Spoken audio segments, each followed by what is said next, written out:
nosso tempo. Dito isto, vou passar a palavra à professora Vanice Siqueira de Melo, precisamente que é, pela breve nota curricular, diz mestre e doutor em História pela Universidade Federal do Pará e professor adjunto grau 1 da Universidade Federal do Oeste do Pará.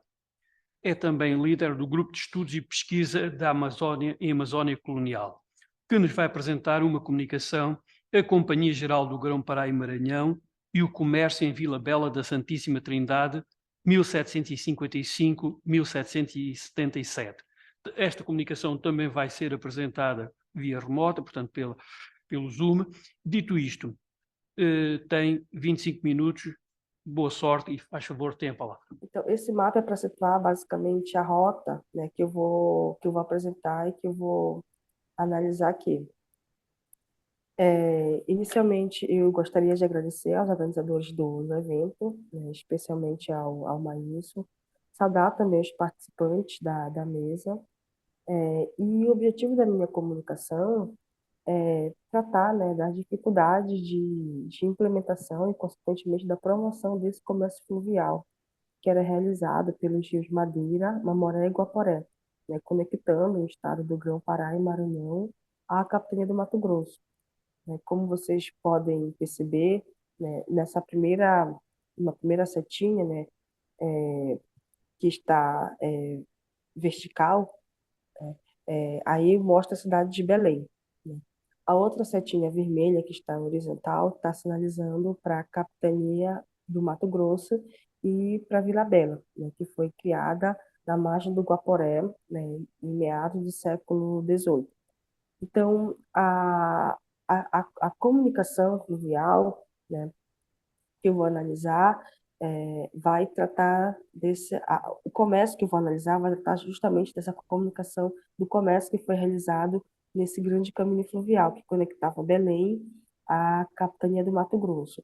E é um contexto no qual a América Portuguesa, né, os reinos ibéricos, no caso, assinaram o Tratado de Madrid, né, 1750, no qual tinha como princípio o Lute Possidente. Logo, a ocupação desse espaço e a navegação desses rios era muito importante para os reinos ibéricos.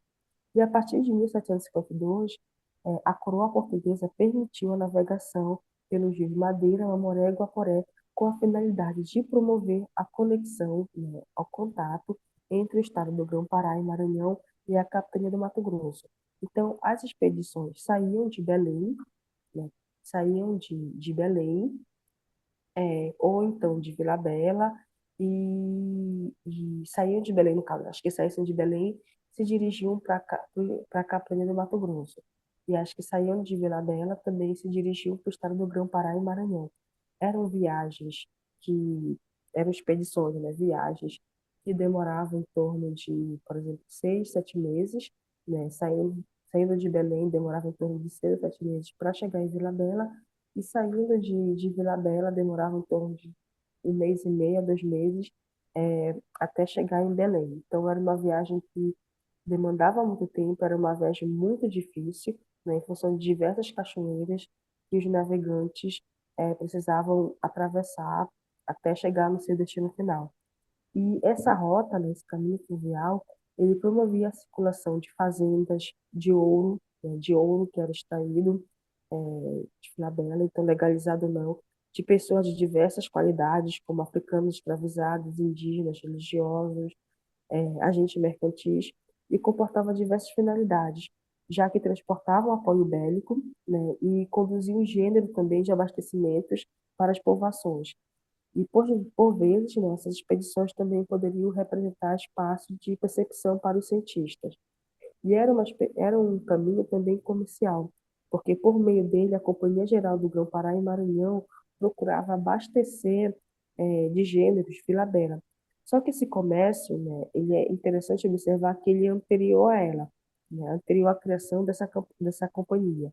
Mas a partir do momento que ela foi criada, né, cabia a essa companhia de comércio financiar, né, e promover esse comércio, né, entre o Grão-Pará e a capitania do Mato Grosso, né, prover, de fato, o abastecimento da capitania de Vila Bela, né.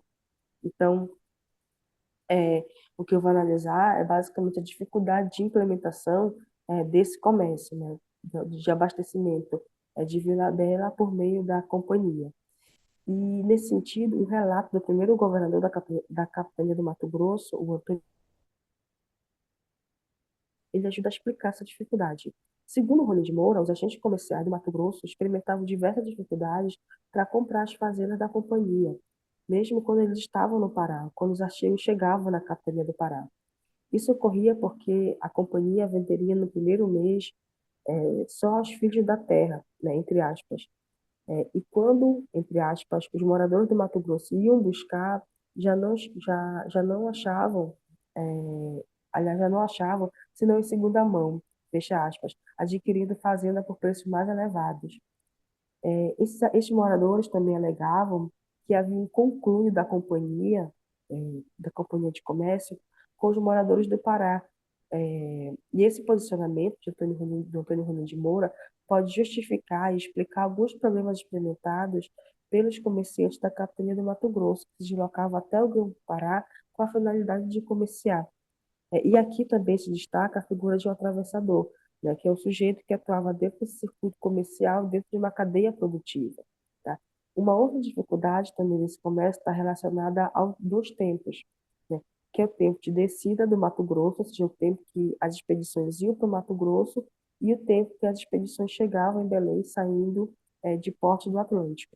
Então, no final da década de 1760, o governador da capitania do Mato Grosso, que era o Luiz de Pinto de Souza Coutinho, relatava alguns problemas relacionados a essa dificuldade de abastecimento em Vila Bela. E os administradores da companhia escreveram a Souza Coutinho culpando os negociantes do Mato Grosso por essa dificuldade em estabelecer um comércio sólido com a companhia. Para os administradores da companhia, esse comércio ainda não tinha se estabelecido pela grande inconstância dos negociantes, por esses negociantes não terem, entre aspas, escolhido moções certas para virem a esta cidade fazer seu comércio. Ou seja, os comerciantes não tinham escolhido as moções certas para ir até Belém fazer esse comércio.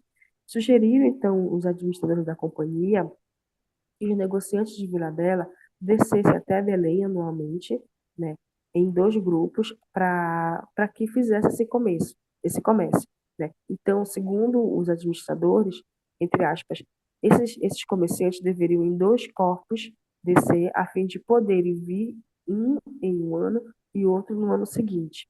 E que estivesse nessa cidade, que estivesse em Belém, no caso, até início do mês de agosto.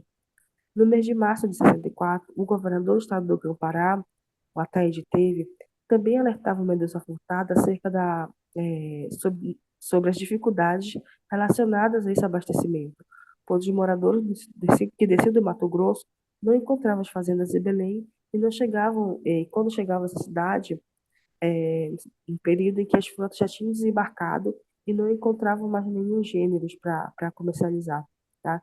Então, nesse sentido, eles eram também obrigados a esperar as frotas seguintes para poder negociar, para poder realizar o comércio, tá? E o outro indício também dessa dificuldade era o próprio caminho do Rio de Janeiro, né? Aqui, é, o, o caminho do Rio de Janeiro, porque o caminho, pela documentação, observa-se que o caminho do Rio de Janeiro era o caminho que atendia, em grande medida, os moradores da capitania do Mato Grosso, principalmente com africanos escravizados, né? Então, em meados da década de 1770, né, aproximadamente 20 anos após a criação da companhia, o governador do Mato Grosso, o Luiz de Melo Pereira Cáceres, né, relatava ao governador do Grão-Pará que os mineiros estavam acostumados a comprar de ordinário, entre aspas, a comprar de ordinário os escravos do Rio de Janeiro e Bahia, sendo que mais baratos, sendo que eram mais baratos que do Pará, que tem muito melhor reputação, né? E o Pereira Cáceres também ressaltava que é, esse barateamento, né, as justas moderações estabelecidas poderiam fomentar o comércio de fazendas secas e molhadas entre o Pará e o Mato Grosso, e acreditava que o mesmo não acontecia na comercialização dos africanos escravizados, pois quase todos os homens de forte cabedal, né, do Mato Grosso preferiam buscar esses homens, esses escravizados, tanto na Bahia quanto no Rio de Janeiro, né? E comparando os números da entrada de africanos escravizados na capital do Mato Grosso, observa-se um predomínio dos postos do Sul em relação ao do Pará, né? Assim, por exemplo, no governo do João Pedro da Câmara, né, teriam entrado na capitania do Mato Grosso 291 escravos importados do Pará.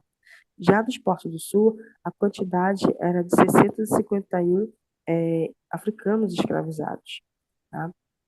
Então, é, analisando esses dados, por exemplo, né, o David Davidson fala que, embora não seja possível identificar exatamente a quantidade de ouro, né, que estava relacionado a essas atividades comerciais, né, acredita-se que essas quantidades são indicativas de que nesse período o comércio com o Pará não atendeu às expectativas, ou seja, havia um quantitativo muito grande de africanos escravizados é, que chegavam no Mato Grosso por meio dos portos do Sul, tá? Mas havia também um quantitativo de ouro que saía pelos portos do Pará, e era um quantitativo de ouro que era extraído do Mato Grosso e chegava aos portos do Pará. Então, há também essa discrepância, né? Essa divisão. Por exemplo, entre 1775 e 1778, Vila Bela teria enviado em ouro para o Pará 117, 860 e 741 réis, né? Enquanto no mesmo período Cuiabá enviou para os portos do Sul 448, 142 e 737 réis em ouro, tá? Então é por isso que há essa discrepância. E aí se pensa em tentativa de resolução para esse conflito, né? Então os administradores da companhia explicava ao Luiz de Souza Coutinho que caberia aos negociantes da campanha do Mato Grosso, né, fornecerem fazendas bem sortidas, né? Contudo, né, eles entendiam os administradores que, avaliando as possibilidades de maior parte deles, não deveriam confiar parcelas avultadas. Assim, os administradores explicaram que teriam concedido fazendas, né, aos comerciantes de Mato Grosso, a partir da proteção que eles estavam recebendo do próprio governador, né, do Luiz de Souza Coutinho. Tá?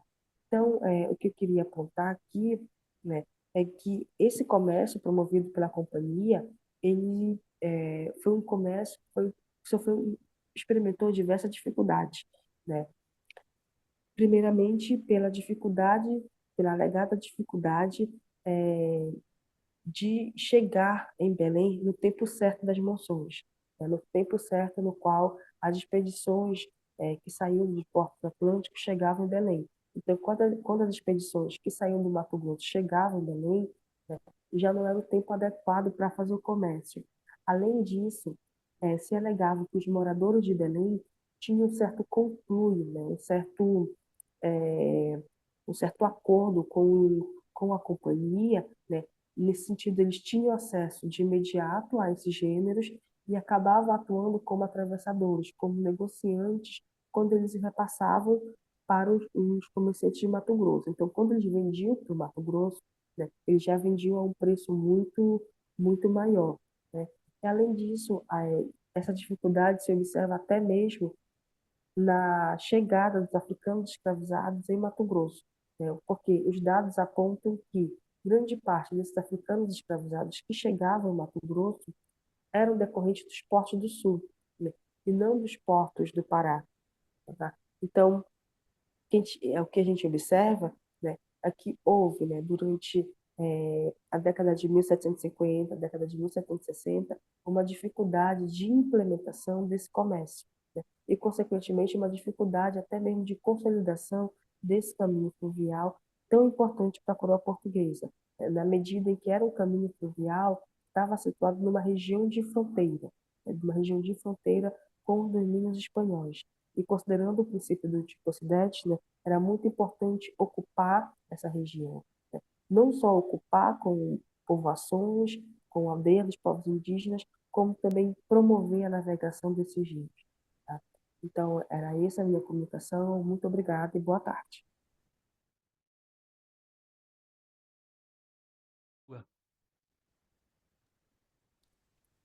Obrigada pelas perguntas. Eu vou respondendo aqui, não necessariamente na ordem que foram feitas, né? Vou de acordo com, pensando numa questão mais didática, assim, para respondê-las. Pois bem, em relação às perguntas, as colocações que o Maíton pontuou, né? Em relação aos agentes, né? E ao próprio tráfico, né? Desses escravizados. A documentação que eu consultei, né? Para fazer a minha pesquisa foi basicamente a documentação do Arquivo Histórico Trabalhino, essa questão do projeto Resgate, né, que são os avulsos, as consultas e as cartas, os relatos de viajante, como, por exemplo, da expedição do Francisco de Melo Palheta, como da própria expedição do Manuel Félix de Lima, né, que está na História do Brasil, do Robert Souza. Então, foi basicamente esse conjunto de documentação. E do Arquivo Público do Pará. A documentação do Arquivo Público do Pará é uma documentação que ela é muito rica para pensar essas viagens a partir do que eu falaria do cotidiano delas. Então, seria da dificuldade de ter acesso a índios, por exemplo, os povos indígenas como trabalhadores, da dificuldade de ter acesso a alimentos, enfim, mais dessas questões. Então, eu consegui identificar nessa documentação alguns sujeitos que trabalhavam, né, que atuaram. Gostei também de uma documentação do Mato Grosso, né, do fundo do Forte da Senhora da Conceição, Forte do Príncipe da Beira, do fundo da Secretaria de Governo. Então, assim, eu consegui, a partir dessa documentação, identificar alguns nomes de sujeitos que participaram desse comércio. É, e alguns desses nomes coincidiam também com os sujeitos que foram identificados pelo David Davidson, né, fez uma tese também sobre esse caminho fluvial, só que o David Davidson enfatizou muito a questão do Estado, né, do incentivo, do empenho do Estado, da coroa portuguesa em promover esse comércio. Eu fui por outro caminho, então eu pensei também muito mais essa rota, esse caminho fluvial, a partir de como ela vai se constituindo, né? Da navegação, da dificuldade da navegação, da regimentação dos povos indígenas, de onde esses povos indígenas saíam, de onde eles eram regimentados para participar desse caminho, as dificuldades para ter acesso aos alimentos, que alimentos eram consumidos durante a viagem, as enfermidades, como eles atravessavam as cachoeiras. Então, eu, assim, muito inspirada também pelo trabalho do Sérgio Buarque de Holanda. Então, eu pensei o trabalho dessa maneira, né? Eu construí o trabalho dessa maneira. E, nesse sentido, eu identifiquei alguns sujeitos que participaram desse comércio. Só que a documentação que eu acessei, ela não me permite pensar, aprofundar essa discussão sobre os africanos que foram escravizados, né? E a comercialização deles. Então, possivelmente, né, vários desses sujeitos estavam comerciando, estavam atuando nessa regimentação, né, nessa compra desses africanos escravizados. O que eu observo na documentação, né, é, eu não consigo identificar assim, nem exatamente o quantitativo. Né? Esse quantitativo eu consegui fazer um levantamento a partir da historiografia. Então, o que eu observo na documentação são justamente as queixas que aqueles sujeitos faziam de que não, os africanos, escravizados, chegavam pela Rota do Pará, né, chegavam em pouca quantidade na capital do Mato Grosso. Por um lado, eles escoavam o ouro, né, quantitativo de ouro, mas em relação aos africanos escravizados, não há uma presença muito forte nesse comércio. Tanto é que o que acontecia muitas vezes, as expedições que eu observei é que as expedições que voltavam para o Mato Grosso voltavam com indígenas chamando, indígenas do Pará. Então elas saíam de Vila Bela, elas saíam do Mato Grosso, iam até Belém, né? Em Belém os agentes comerciavam, faziam o comércio deles, realizavam o comércio deles, e quando retornavam, retornava com vários indígenas do estado do Grão-Pará participando das expedições, participando como remadores. Então, assim, isso para mim também foi mais um indício, né, uma sinalização de que poucos africanos escravizados chegavam até o Mato Grosso pelo caminho de Belém, por essa rota do Madeira e do Guaporé. Então, o que eu pude perceber, né, a partir desse diálogo com a historiografia, e a partir desses relatos das queixas, né, é que de fato havia uma dificuldade de implementação disso. E eu penso que isso está muito relacionado também a trajetórias históricas dessas duas regiões, né? No caso, por exemplo, o estado do Grão-Pará e Maranhão, né, nessa região, que antes era o estado do Maranhão e Grão-Pará, ele foi configurado, ele foi se constituído utilizando basicamente uma mão de obra indígena, né? Obviamente, né, tinham escravizados, tinham africanos que foram escravizados, mas o grande quantitativo de trabalhadores eram os povos indígenas, né? Então, é diferente de uma região, né, sudeste do país, né, dos portos do Rio de Janeiro, dos portos de São Paulo, Bahia, Pernambuco, no qual você observa que é uma forte presença desses comerciantes, desses agentes de negócio, ou seja, um forte comércio de escravizados, de africanos escravizados. Então, eu acho que essa experiência também do Sul e Sudeste, né, e a consolidação desse comércio nessa região também ajudam a explicar a facilidade que eles tinham de se inserir nesse comércio, né, nesse fornecimento para Vila Bela. Não só para Vila Bela, como também para a Vila de Cuiabá. Então, eu acredito que essa experiência assim, foi fundamental para que esse comércio pela Rota do Pará não conseguisse atender às expectativas em relação ao abastecimento de africanos escravizados.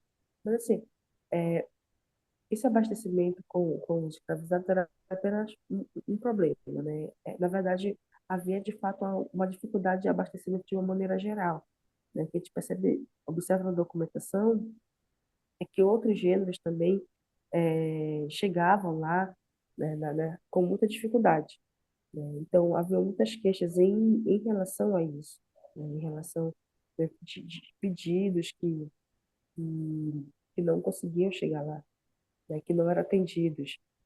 E, assim, a questão natural, ela de fato ela era muito complicada, né? Era uma viagem que durava, saindo de Belém até Mato Grosso, durava aproximadamente 6, 7 meses, né? Poderia até durar mais. E saindo do Mato Grosso, de Vila Bela, poderia durar 1 mês e meio, 2 meses, atravessando diversas cachoeiras. Mas, assim, e de fato, isso foi um problema, né? Fazer essa navegação foi um problema, isso é apontado como um problema, mas eu penso também que a própria Constituição, e isso eu precisaria também aprofundar numa pesquisa, né? Apenas uma hipótese que eu tenho também.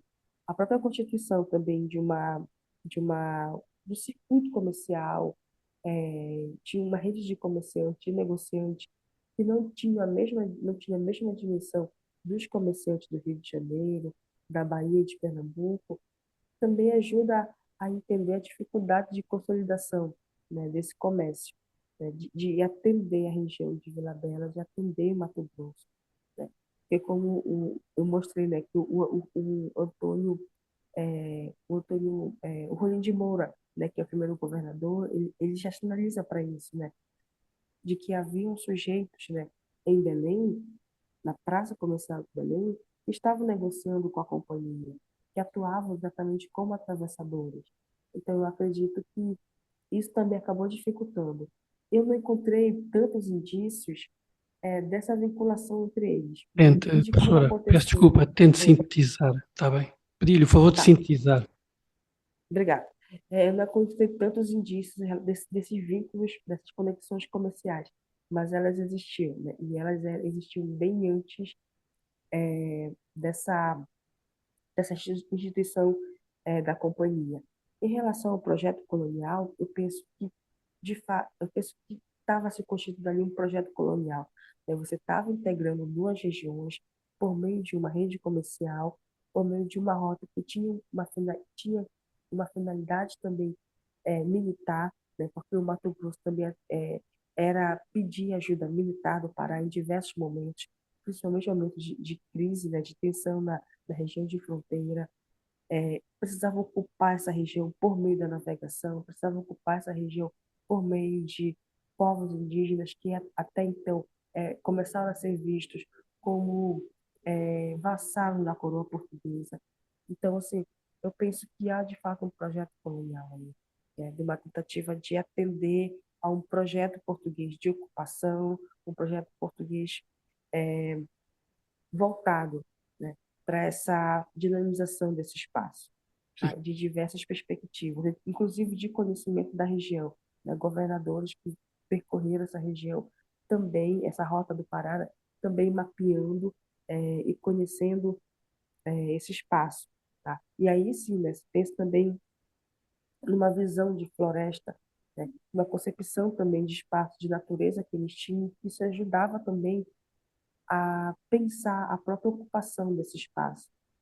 Então, ele descrevia também, durante esse relato de viagem, né, a dificuldade que eles tinham de ter acesso aos alimentos, a dificuldade que eles tinham de ter acesso ao peixe, por exemplo, a travessia nas cachoeiras, a própria água que era utilizada também para, para o consumo. Né? Então, eles falam, em determinado momento das viagens, você não tinha acesso a uma água potável, né, uma água que era utilizada para o próprio consumo. Então, também a gente pensa nesse sentido uma visão de floresta, né, uma visão desse espaço natural. Muito. Então, muito obrigada pelas perguntas. E é que agradeço.